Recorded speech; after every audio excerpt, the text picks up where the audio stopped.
welcome to the old Fart Geeks podcast. This week on our first episode, we discuss our first computers, floppy disks and drives, and more. I'm Jason Oakley, and this is my co-host, Will Tompkinson. Hey, Will. Hey, Jace, how you doing, mate? Not too bad. What's going on? What, did we get bored doing one podcast, so we decided to go for two now, haven't we? We can never have too much of us. We're doing three, really, aren't we? Doing three, actually, yeah. We're everywhere. Just look for us, so you'll find us. Too much old Fart Geeks in line 10. Error. Actually, I guess... I was going to say, I guess we could probably explain a little bit where this came from. Basically, when we do one of our podcasts, which is Aussie Tech Heads, we find ourselves getting halfway through the show, then talking about old tech and reminiscing about things, how they used to be and what we used to get up to. So we thought, right, that's it. I've been wanting to do this for, well, some of you guys may or may not have ever seen some of my older podcasts and Android podcasts, Talk Back Tech, things like that. And even when I was doing those, I wanted to do this show. So it's been a good 3 or 4 years that I've been sort of thinking about this. So Warlock's decided to kick me in the ass and made it happen. So thank you. That's all right.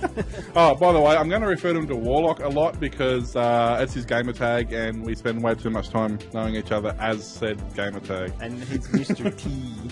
It's easier than his bloody long name, which is like this big. Oh dear. All right, shall we start with a bit of news? We got a bit of history. This week in tech history, we've got this from Tom Merritt. He has a blog that gets updated every day with things that have been happening. So in 1957, you remember that, don't you, Will? Yeah, I was like, negative 30. The Soviet Union launched Sputnik 2, carrying the first ever animal to ever enter orbit, a dog named Laika. It would go on to inspire the saddest Jonathan Colton song ever, Space Doggedy, and the band Laika and the Cosmonauts. Well, I'll have to listen to that song. Oh, really? Jonathan Colton has some really good stuff, doesn't he? He does some really good stuff. A lot of it's very offbeat, but yeah, if you've got that sort of sense of humour, it's great. In 1973, I was 2 years old. NASA launched Mariner 10 towards Mercury. It would become the first space probe to reach the planet. Sweet. That's pretty hot. In 1992, dun dun dun, Tim Berners-Lee posted a page describing the World Wide Web. It's still the oldest page still served on the internet. And we'll just show a picture of it here, which will cross in front of us. Magically does. And yeah, I mean, I started on the internet in the early 90s. I'd have to say probably about 95 or something, 94, 95. What about you? About when I started transition from 14.4 to a 28.8 modem. So about 93, 94, somewhere around there, yeah. Man, I started with a 28.8. I started with, it was an 1100 when I did my BBS, and then I upgraded that to a 14.4 when the internet appeared. It's interesting though, I'm actually just quickly reading a bit more history that happened this week, and the ARPANET, which was the predecessor to the modern internet.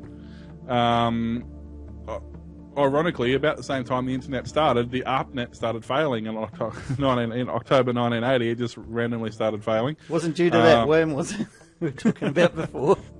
So a couple other things that I guess are tech related. We'll come back to the internet in a sec, but I've just got a couple other things here. Whilst we're on history, which, although ironically the entire show's history. Anyway, the Pony Express, which I guess you could say was the start of the modern era, because obviously we know the telegraph took over from the Pony Express. October 26, 1861, 2 days after the transcontinental telegraph line opened, obviously in the US, the Pony Express ceases operation. So the technology takes 2 days after the... No, look, there's new technology. The old technology go away. 2 days, that's it. What else we got here? Also, in October 19... this is recent history, but it's still very, very relevant today. October 28th, 1998, US President Bill Clinton signs the Digital Millennium Copyright Act. Possibly one of the worst things he ever did. Of course, as you know, Sputnik 2 was launched on November 3rd, but on October 31st in year 2000, so it was only, like a couple of days earlier, Russia launches the Soyuz, carrying the first crew to the International Space Station. Well, that's 2000. Even that's forever ago. November 1st, 1954, Real Development Engineering Associates Company began selling the Regency TR1, which is the world's first commercial transistor radio. Designed by Texas Instruments, of course, because they always did that. Yeah. So yeah, there's been some, and of course the more recent one I have here is October 25th, 2001. Microsoft releases XP. Lovely, lovely XP. Which I still use. I can't. That's 2001. That's what, 13 years, and I still use it. A couple of my EPC and my older laptops still run it. I remember when they had the was it the Rolling Stones tune "Start Me Up" for their start button launch? Yep. Was that 95? That was when I was 95. Yeah. I was in Sydney on a cruise with some friends from IRC. People remember IRC still? Internet Relay Chat. Or as my uni friends called it, I repeat classes, because they spent so much time on IRC chatting with each other. So many relationships forged and destroyed through IRC. But we were on a cruise up and down Sydney Harbour that one of my friends had arranged. If anyone knows Striker, that's him. And they started playing the Start Me Up song from the Rolling Stones, and all the geeks are going, "No, this is the Microsoft Windows song. We don't want to hear it. Get it off, it sucks." It's funny you should mention IRC. Actually, my wife Sonia, we actually met, although we didn't know it till we knew each other later on. But that's cool. We actually met on IRC chat a few years ago, like in 2000, 2001, somewhere around there, and then we actually got together in like 2005, completely randomly in Lismore. So like we'd spoken to each other years earlier in this chat room, and it wasn't until we'd been going out for 4 or 5, well, 2 or 3 years. You're that chick I used to cyber in the secret message. Yeah, that was hot, dude. So yeah. What IRC network were you on? I was trying to think I think it was called The Park or something like that. Never heard of the Undernet and it changed names. Ozorg, Darkernet. It was one of the Oz ones. It might have been Ozorg. The ones that I started, there was a server called Jello in Queensland University. UQ is like Jello UQ server. And it was just all Australians, and there was a few other Australian servers connected to it. And then it went away, and I found out years ago, apparently, it's from what I've heard from friends of friends and stuff, that the university wondered where all their bandwidth was going that they were getting charged so much for. And they traced it back to this computer, and it's like, oh, this is running an IRC server. Yoink! And suddenly it's gone down. So then we had to go through and find another server to connect to, and we ended up getting on FNet and restarting the channel with the same name, which was Crossroads. And every time people were joining the servers and the channel, and they're like, "What happened to our Jello server?" And we're like, "Oh yeah, I killed it. Bloody thing, I hated it, you know." They're like, "No, what'd you do that for? It was a great server." They're like, "No, dude, settle down." But the way that I got onto it first, early 90s, I was living in Newcastle on the mid-north coast of New South Wales in Australia. And a friend of mine, I was trying to find a job, and a friend of mine said, "Oh, I'll give you a lift into the post office. You can drop off your application for your latest crap job that you don't really want." So I was like, "Oh, okay." And he said, "First, I want to show you this thing. There's this new place open up in Hamilton, which is the next suburb where I was living in Broadmeadow." And he said, it's called an internet cafe, and you can go there and you have a cup of coffee and you can pay some money and spend time in there an hour or so a day. An hour a day. An hour a day on the internet. That didn't last very long. And you can learn about the internet. So I was like, "Oh yeah, that sounds cool." So I grabbed the application that I had in this lovely A4 envelope, which was trying to keep it all flat so I didn't have to fold up my resume and stuff. And I was applying for some other thing. And so he took me over there, and we went in there and met the guy who ran it. Can't remember his name, but he went by the name of Mars, and his computers were Earth and Jupiter and all these sorts of things. And So I was talking to... We had our introduction. He showed us how to use different things. And he's like, I said, do you have any jobs going? Because I thought, it'd be really cool to work in one of these places, computer-y stuff all day long, and you don't have to pay for it, which would be added bonus. And so he's like, well, I can't really pay because I'm just running this as my own company, but we do need other staff. So I said, I'll just run out to the car and get my resume, which just happens to be in the car. Ripped it out of the envelope, threw away the stupid crappy thing that was like, you must apply for 14 jobs a month or some crap before you could get your money from the government. And gave that to him, and he's like, oh yeah, you can start here. So I started, and I'd already been for years designing graphics. I started out on the VZ200 with little graphics programs. There was a newsletter called the Hunter Valley VZ Journal that ran out of Newcastle, and I became friends with the guy who ran it, and occasionally he'd be like, I need a particular graphics designed on the computer for the front cover of the journal, so could you do that for me? And I was like, yeah, that'd be great. So I designed him probably half a dozen different covers, and then I got onto Paint Shop Pro. Remember Paint Shop Pro? I got to actually have a copy of that, believe it or not. Awesome. Number 8. It was an awesome app until Corel bought the damn thing. Yeah, and then destroyed it. They fell to bits. But so I used to muck around with Paint Shop Pro, best app ever, and they weren't called apps back then. It was software. No, yeah, that's right, exactly. I was going to say back then. I just quickly brought up the VZ200. It's just for people who are curious. It is a Z80 processor, obviously running at 3.8 megahertz, which is 1,000th of the clock speed the average PC runs at now. It has 4K of RAM, 16K of ROM. Yep. Actually, the ROM was ripped out of a TRS-80, and they moved some of the subroutines further up in memory. They had like the normal TRS-80 as like this, and they took some of it here and moved it up there, put a gap in the middle where they put in other stuff, like video memory, and then they're like, this is not copyright anymore, we can stick it on here because it's not exactly the basic that Microsoft wrote from TRS-80, so a lot of the commands and stuff were from the TRS-80, and actually some of the programs that were basic technically could be imported into the VZ because it was exactly the same thing. It had the Microsoft basic ROM in there. Probably written by Bill Gates. Which, ROM is, for those people who don't know, ROM is read-only memory. RAM, which is random access memory, which is, most computers these days have anywhere between 4 to sort of 16 is fairly standard these days for RAM. Gigs. You had, gigs, Gigabytes. Gigabytes. These had 8K, which is kilobytes. The first ones had 4K of RAM, oh, really? and 6. It says 8K expandable to up to 24. So actually, there was a 64K RAM module you could get before it died out in about 88, something like that, 88, 89. They actually, someone made a 64, but it was made by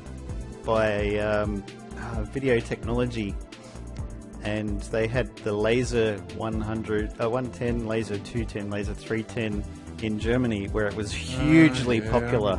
Hugely popular. 4 colours. See, yep. four colours, not 4 million or so. 4 colours. 2K video. Green, blue, red, yellow, and if you flipped a bit into a different mode, you got cyan, magenta, orange, and the other one. Cyan, magenta, orange.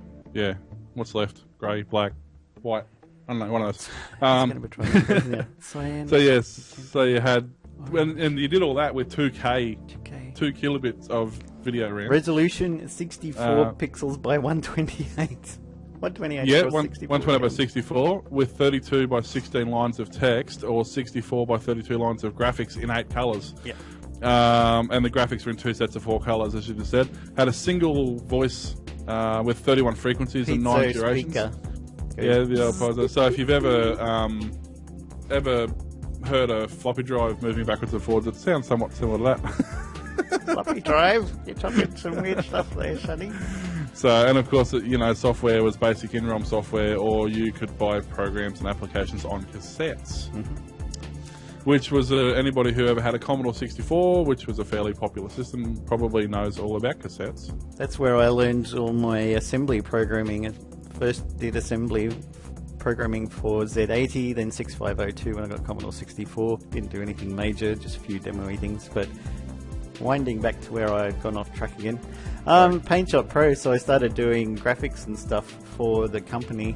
We'd gone to a NASA site where they had photos of different planets, and we got permission from them to use the graphics, and we put them on our front page, and then I made up a logo and stuff, and we had links everywhere, and people would come in and use it, and I spent all day and night there a lot of times, and my friends would come in from the IRC channel Crossroads on FNet, because you want to meet people, but you don't want to do it in a situation where it could be dangerous. So internet cafe, fine, it's a shop thing.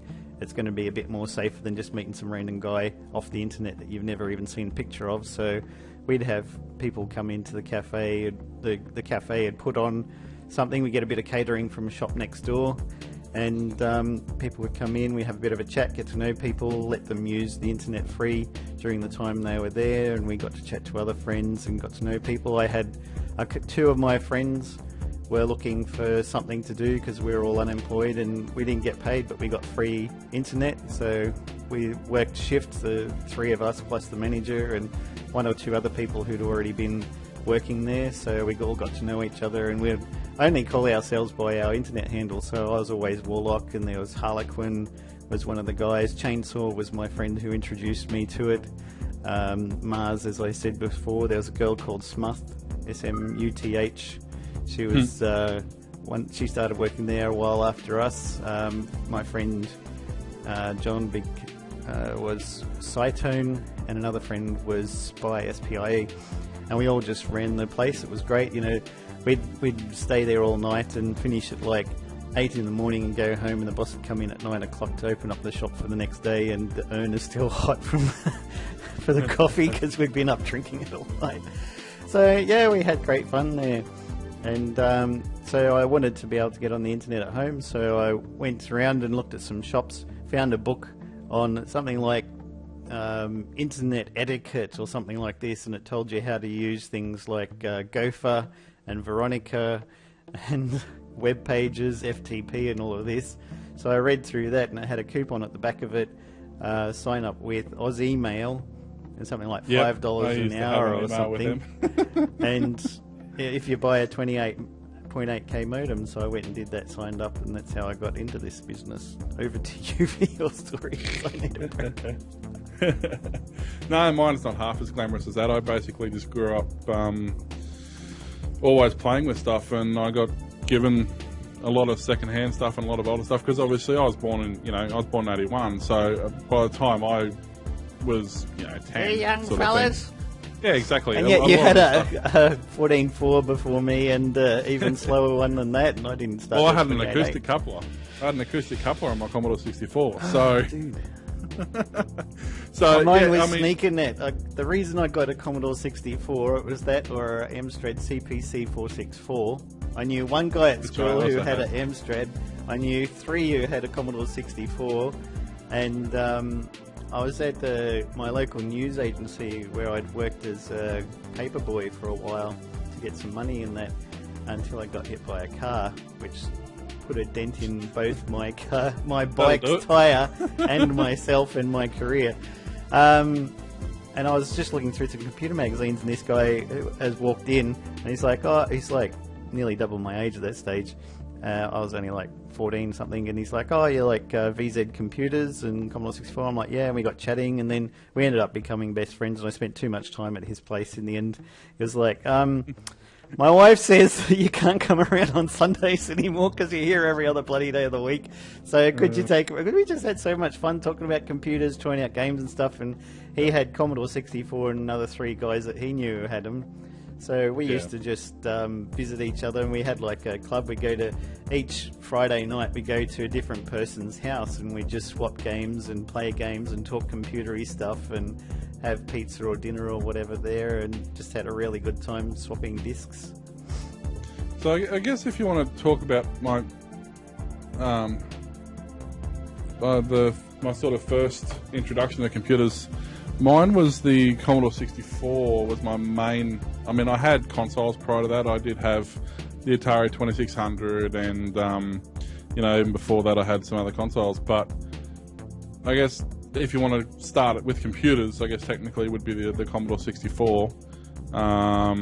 Which basically, I mean, everybody knows that they sold 17 million of the units. So pretty much anybody who's 20 years older or older would at least know of the Commodore 64. You would have had it. Around. Well, possibly. I mean, they stopped making them in 1994. So that really, they had a really long run. They ran for... They started making them 82, so they ran for 12 years. I mean, no computer these days. The 128, the 128D, and everybody wanted that because you could boot. Yeah, well, that's it. I mean, I had the standard Commodore 64. Mine was modded a little bit. I had what they called the... I can't remember what it was called now. Was it the lock key or something? Basically, you could load a program up, you could press this button, and then it would boot you back into the basic screen, but it still had the game loaded in memory, so you could actually scroll through the code of the game. Oh, yeah, I had an action replay cartridge, and you could freeze it. Press the button on the back of it would freeze the game that's in memory, and then you could go through with a disassembler built in the cartridge and read the code on how they did things, change a couple of things here, and there were magazines, and they're like, if you change these locations, you get infinite lives in your game, or the enemies can't kill you, or every time you get shot, you get another life, or something like that. So then you'd freeze it, change this thing, start up the game again, and play it till your fingers bled. Till your memory ran out, yeah. But yeah, that's the thing. Like, I mean, when it came out, it was $600, which makes it about a $1,500 computer these days, or possibly even more, $2,000 computer. You know, so for the time, and then that was just for the Commodore. I mean, you know, you had options. Mine ended up being fully loaded. I had the Commodore joysticks. I had the 1084S screen, which even today is rated at was one of the best CRT monitors ever made.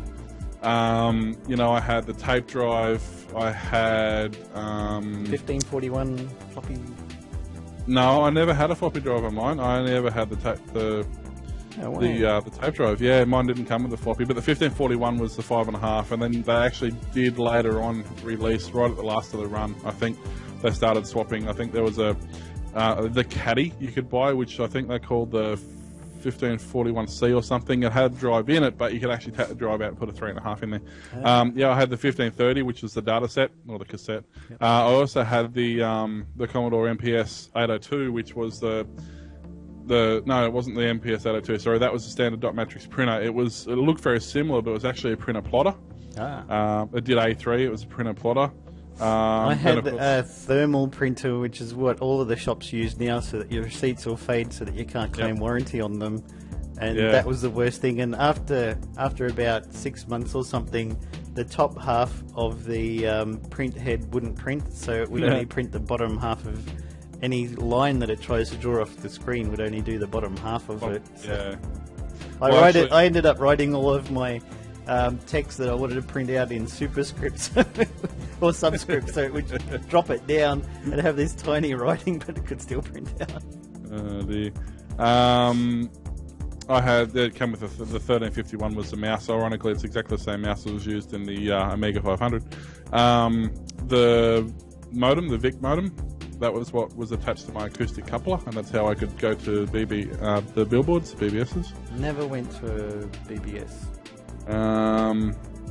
And so mine was fairly kitted out. I had the there was a memory expansion you could put in it and a few other bits and pieces. Mine was like, because this was, when was this? 90, sort of early, like 1990, 92, somewhere around there. So by that point, you know, everything that could be done to them was done to them.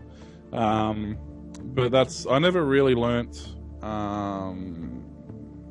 I never really learnt programming with it. I learnt how to do basic stuff, and I had a book that told you how to do programming and walked you through it and how to make it all, but because I didn't have a floppy drive, I kind of lost interest because I couldn't save it, and you can't save to tape. You can only read from tape. Although the best part about tape was all you needed was somebody with a tape-to-tape a tape-to-tape player, you know, boombox, and you could copy it. But it's a shame you didn't have the 1541. There's this really, really cool program, because the 1541 drive was a full computer. It had a CPU, it had RAM of its own, and this guy wrote a program. It was like SuperDrive copy or something. You boot up the program off a floppy disk, you take out that floppy disk, and you have two drives daisy-chained to each other, and you put in the disk you want to copy into one drive, a blank disk into the other one. It would upload a copy program to the disk drives. You could turn off your Commodore 64, and the drives would just copy between themselves. You didn't even have to have the computer turned on because the two drives had the program inside and they would just copy between them. So it was brilliant fun. I loved that one. Okay, that's pretty cool. It was a single-sided 170 kilobit disk drive, the 5 1/4 inch disc. So there you go. Yeah, and I'm actually reading about that now. I didn't realise it was its own. No wonder it didn't have one. It was $400 on its own. I think mine was the 1541C and the Commodore 64C, the slimline versions that they brought out later on. Oh, yeah. They bought that out when they bought out the Commodore 128. They bought out the slimline. Yeah, because they changed I really liked that. casing. That was great. Because they bought, you got to think though, the Commodore 64 plus a 1541 was about $900, while an Apple II with no drive was $1,400. Yeah. So you can kind of see why the Commodore took off at the time. Yeah, and that SID chip, that was what did it. The things they could do with that, bend the SID chip so much and play awesome music, digitize music, samples, everything. Even some of the music that comes straight out of the games was amazing. Like, there was actually, I actually had a music program for mine, but yeah, some of the Rob Hubbard, Ben Daglish, Fred Gray, Dave Whitaker, all of these really brilliant musicians. Everybody would know Rob Hubbard because he just did so much music for everything. But Ben Daglish, I think I saw in an interview on YouTube, he actually said that when Rob Hubbard got so expensive because he was so popular, people started coming to him and say, "Hey, can you do our music? We'll give you a lot of money, not as much as he's asking for, but you'll still get a lot of money." So he did quite well. I just got a copy of From Bedroom to Billions movie from Kickstarter that I paid for last year, and they've got interviews with all of the famous Commodore 64 developers, software houses, magazines, musicians and everything, and it goes for a couple of hours because it's got the special super extended edition, and it's really good, really interesting to watch. One thing I did like with mine was because I had the Atari 2600, my controllers worked perfectly on the Commodore 64 because, and ironically, they had they were the same configuration and everything, and which was good because some of the games I had, like Ghostbusters and things like that, which was actually one of the few cartridge games I had, actually used you really needed to use a joystick, but it didn't come with any. So the good old Atari center stick side button joysticks that can be used by left or right handers. Where's those features these days? Yeah. So, and just as I was saying before, the acoustic coupler, for people who may not know, they possibly know the modem now. The acoustic coupler was an early version of that where it was technically a modem, but instead of being plugged into the phone line, you'd literally take your phone, you'd dial the phone number, and then you'd put the handset into this coupling device that would lock into the handset, and it would communicate through the coupler with the send and receive actually over the thing. Yeah, exactly. It was actually a 1200 baud modem, but it was yeah. I mean, in a normal modem, you hear the what they call the handshake the first 30 seconds or so. With an acoustic coupler sitting beside you overnight, it used to drive you bonkers. I tell you that. You hear the whole lot of it all the time. It doesn't get any. You still can't understand it no matter what you do. So I kind of went from that, and as I said, I got later, so I got more into the hardware. I've never been much into software. Still to this day, I'm not huge into software. Hardware is sort of it's just easier for me, networking and hardware and that sort of stuff. Because even once I moved on from that, I went to the Amiga 500, which was effectively the same. I was this close to getting either Amiga 600 or a 2000 for so long. I was determined. I'm gonna. Never did, and then I went to IBM compatibles, and that was it. Well, I had both the Amiga 500 and the Amstrad PC 1512. The Amstrad was good because it was technically IBM compatible, so it would run DOS, it would run everything of the era that it had an 8 meg 8086 processor in it. I'm trying to think, I don't know how much it only had like half a mega RAM or something like that. I think mine had actually like a 2 meg hard drive in it or something like that. It might have been 10 meg. It's been a while now. It had dual floppies in the front. Obviously, the biggest problem I had with the Amstrad was the monitor was horrific. It was really bad. I mean, compared to, well, I mean, you kind of got used to the Amiga 500 on my same monitor that I had for the Commodore 64, so it had decent quality. But they used their own proprietary plugs for the Amstrad for some reason. On the monitors, they weren't standard pinouts, so you couldn't put a normal monitor into them. You could only put their own special monitor, and the resolution was CGA, so it was 640 by 200, which is lower than what the Amiga put out as standard, even though it was a newer computer. Like, it was 1986 it was released, and it was £500, so it was like $1,000 PC back then, so it's like a $4,000 computer now, Yeah. So, but to be honest, people who went for the Amiga 500 definitely had a better system. So the only cool thing about it was it had expansion slots where you could expand memory and things. The Amiga had real multitasking.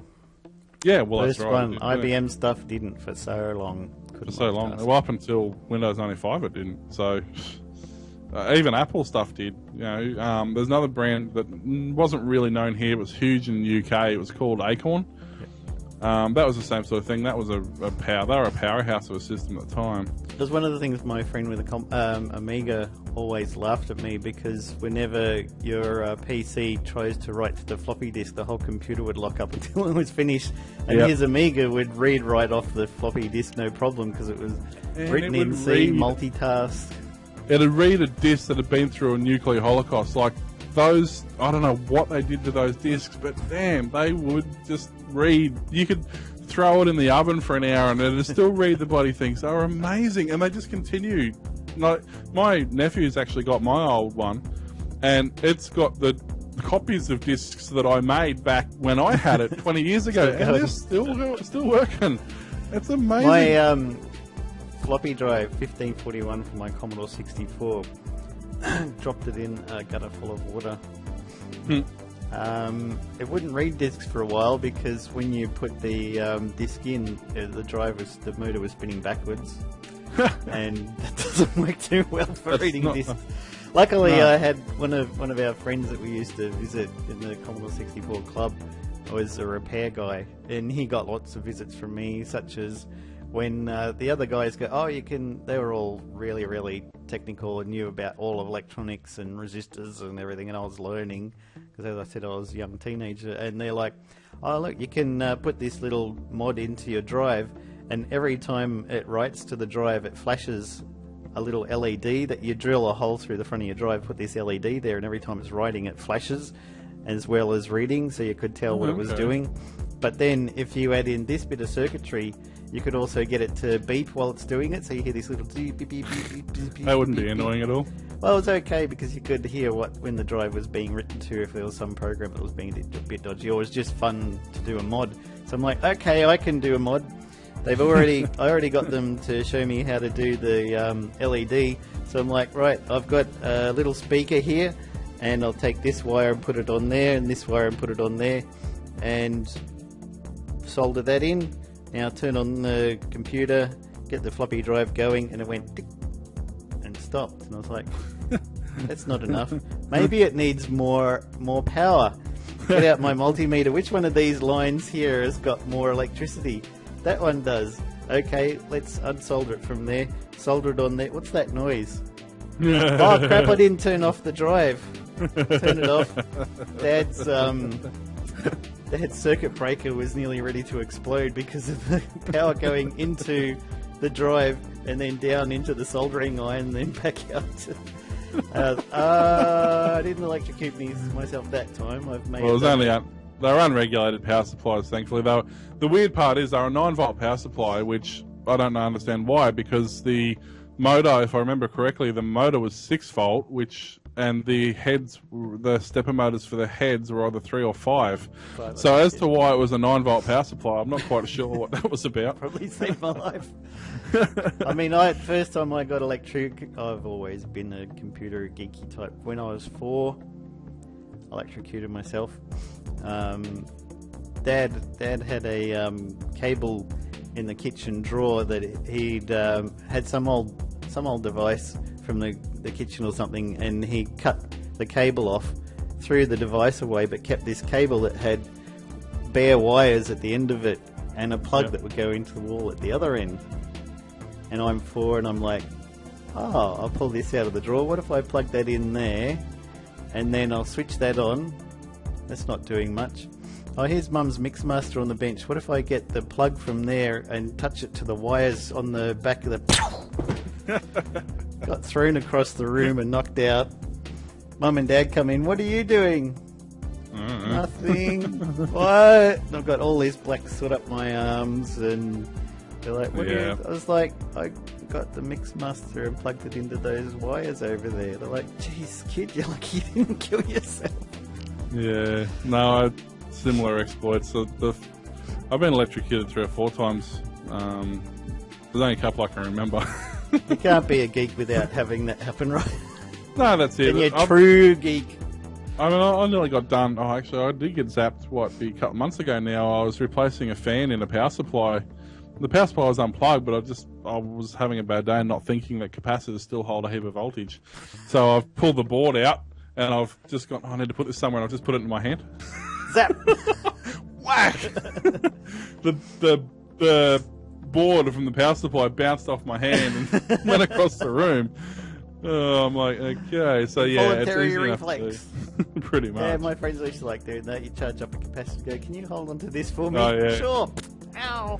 We used to do it at school. We'd get the 500 volt capacitors, put them in the power point, charge them up at 240 volts so they're not going to blow up, and then you'd charge them up. You have a couple of leads on them, and you'd run them. You really fine monofilament lead. You'd run around the toilet seat. Yeah. You'd leave a little tiny gap there, and you'd put it in the teachers' toilets. You'd hide the capacitor under the seat, and they'd sit down and whack. Bloody kids! That's it. I quit my job. I mean, I heard people did that. I heard. Yes. Someone once told me. Other kid that's not you or nothing. Yeah, I was doing one of my solderings one time. My next door neighbour brought one of his friends over after school and just like soldering, and he comes down, hi, how you doing? This is my friend from school. I was like, oh, how you doing? Hey, can you hold on to this for me? And hand him the soldering iron with the hot end sticking out. He's like, sure. I was like, no, don't grab onto that. You'll burn your hand off, you idiot. I've done that though, not thinking. Having the soldering station beside me. You know, you got your soldering station there, and you got your thing you're working on over here, and you grab the soldering iron, and you work over here, you put the soldering iron back. Well, I put it back, but it didn't actually seat. It just the tip just went into the spring, and the rest stayed out. So I've got my hand over to grab the soldering iron. Grab the actual part of the iron. Yeah, well, I'll let go pretty quick, but I had a big mark down here for and there were lots and lots of swear words, weren't there, boys and girls? No, actually, it actually. I think because it cauterized it didn't actually hurt that much. So, yeah, then I was just actually looking at Windows version 1 come out in November 1985. So Microsoft got in about there as well. So just when all the personal cousin to type a swap meet kind of thing in Newcastle one time because he wanted my opinion on the computer that he wanted to get. And he found the Amstrad PC compatible 286 with Windows 2.0 on it. He's like, can you do something to this for me so that I can use it? So I put on 3.1, which I'd had, but I was like, I want to play with this 2.0 for a while and see what it was actually like. This is really basic. It was basically GUI DOS. It was all file manager. It was just... Yeah. File Manager would show you a list of what's there. You double click on clock.exe and this little clock came on and then drew these arms that would go around. Windows 1 was actually even more than that. Windows 1 was literally a translucent overlay over the top of the DOS screen, and when you, say, clicked on clock, for example, or calculator, it would actually run, it would actually do C:// clock./windows.clock.exe, and it would actually, you could see it in the background actually running the DOS command, and you could actually see the clock, because it wasn't multitasking. It would run the command every second. Yep. And every second it ran the command, the clock would update. It would tick over one tick. One of my friends years ago, she still got Windows 1.0 floppy disks in sealed packaging. Oh wow! Which is going to keep forever. Yeah. Oh, the problem is though, they probably don't work anymore. No, but they're probably collectible. Yeah, they would be, absolutely. I was actually looking on eBay just before we started, and I actually happened to stumble across my old 286 that I used to have. It's the one they've got on here is almost identical to mine. It's actually a Compaq. Back then they were called luggable or transportable PCs. They weren't laptops. They were the size of your average, I don't know, table. Yep. They would be, how big would it be? It would be, take a large computer case and lay it on its side, and then take the top off it, put your motherboard and power supply in there, and then add 2 5.25-inch floppy disks, add a 8-inch CRT monitor, throw your keyboard and mouse in there as well, and that's pretty much what they were. They all clipped up into this one unit, and the keyboard flipped up on front to protect the screen. You take the keyboard down, and you had a little. Actually, I think they're small. I think only a 5 or 6-inch CRT monitor, and then you had the 5.25-inch bays beside that. Mine started off life as a 286. Originally, they started way back as an 8086 originally. Yep. And then 8088. No, 8088 was first, and then 8086. 088. Yeah, the numbers went backwards. Yeah, that's right. They got 8088, I think, was 8-bit, and then 8086 was 16-bit, so they got the 6 from there. Yeah. And then I ended up upgrading mine. Mine ended up with ironically, I didn't know this at the time, I've only since found this out, the Compaq actually made them right up to a 486. Exactly the same design, they didn't change anything. The only difference was they took the monochrome monitor out, and the last model was actually a monitor. But I actually, mine, before I got rid of it, ended up being a 486, like DX266 or something like that. It ended up being a pretty decent system with a floppy drive and a CD-ROM and you all could that play sort of Rise of the Triad. It was my gaming. It was actually my gaming system. When we used to do gaming around at a mate's place, Hexen. we used to take this around. We used to play Duke 3D, Doom, Doom 2, Rise of the Triad, Hexen, Hexit. Rise of the Triad was fun. Scum-sucking, bottom-feeding. Gotta try. Wasn't that Back to the Future?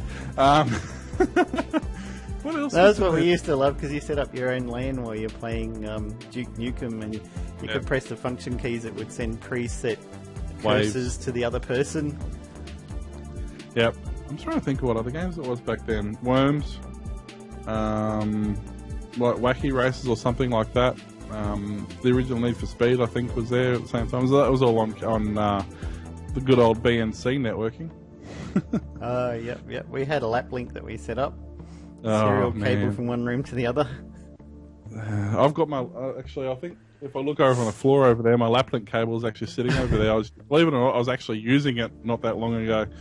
I got a couple old laptops out there that don't have CD-ROMs in them, and I wanted to copy some stuff across. But I reckon there's probably only a market for about 5 computers in the whole world.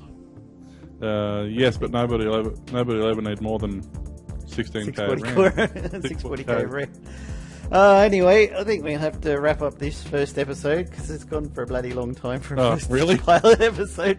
Whoops. We're up to about 45 minutes already, and we could do this all night, so we're not going to, because I've got to work in the morning.